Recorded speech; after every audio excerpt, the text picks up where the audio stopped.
आता बघा आडवा व्ह्यू घेऊ.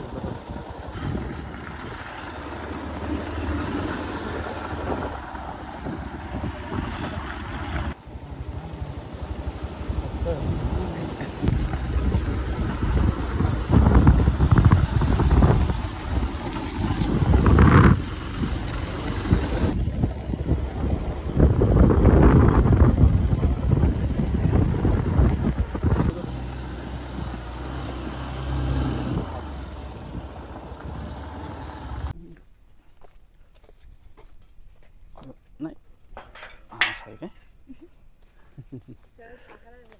कॉल म्हणजे खोलताना पण कष्ट आले जाम. ओके कष्ट.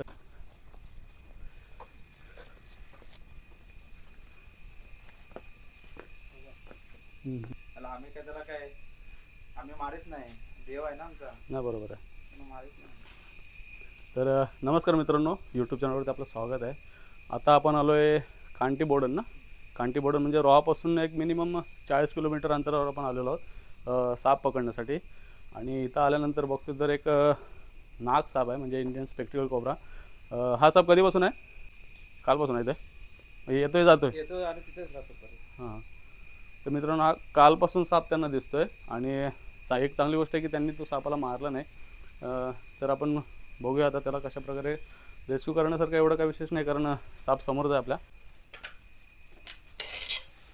बघू शकता का, झूम कर जरा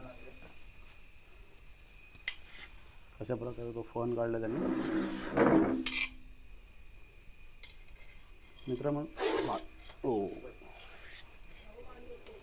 भारतामध्ये जे 5-6 विषारी येतात त्याच्यामध्ये ह्या सापाचा सुद्धा नंबर लागतो, नाग साप.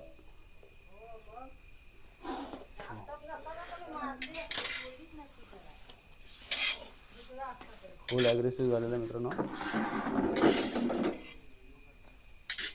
आपली बॅग आहे ना,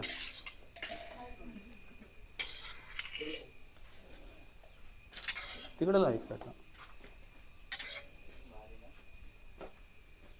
नाग साप ॲग्रेसिव्ह होतो त्यावेळेस तो नेहमी अटॅकच्याच मोडमध्ये असतो.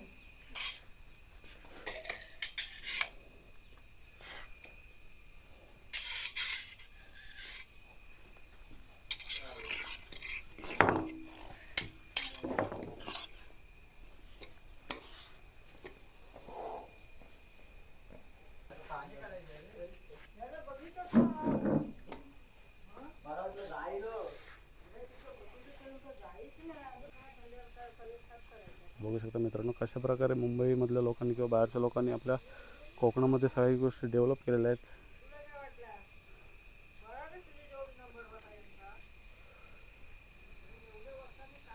मित्रांनो या साईडला जर समोर तुम्ही जर बघताय नार्लींच्या वरचा जो डोंगर भाग आहे त्या साईडला पलीकडेच मुरुड तालुका लागतो.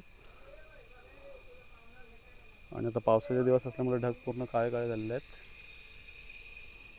खूप छान असं इथे एक गार्डन आहे, स्विमिंग पूल. तर मित्रांनो आपल्यासोबत होते हेमांगी आणि तिचे मिस्टर शुभम वाघमारे. ते सुद्धा साप पकडण्यासाठी आपल्याकडे ट्रेनिंग घेतात. तर मित्रांनो आता जो आपण नाग साप पकडला होता त्याला आपण लगेचच जंगलामध्ये रिलीज करतोय. जास्त अंतर नसेल आहे, कदाचित 1 किलोमीटरचं अंतर असेल. तर विषारी साप असल्यामुळे त्याला आपण जंगलातच सोडतोय.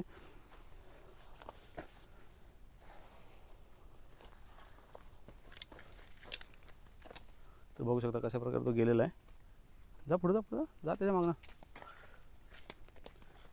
तर मित्रांनो आपल्याच व्हिडिओ पाहण्यासाठी आपल्या चॅनलला सबस्क्राईब करा आणि आपल्या व्हिडिओ जास्तीत जास्त लाईक करा, शेअर करा. आपल्या व्हिडिओ सगळ्यांपर्यंत पोहोचवा जेणेकरून प्रत्येक व्यक्तीला समजेल की कोणता साप विषारी आहे, कोणता साप बिनविषारी आहे किंवा कोणता साप निर्विषारी आहे. तर अशाच व्हिडिओ आपल्या व्हिडिओ सगळ्या बघत राहा जेणेकरून सर्व सापांबद्दल तुम्हाला व्यवस्थित माहिती भेटेल. आणि थँक्यू.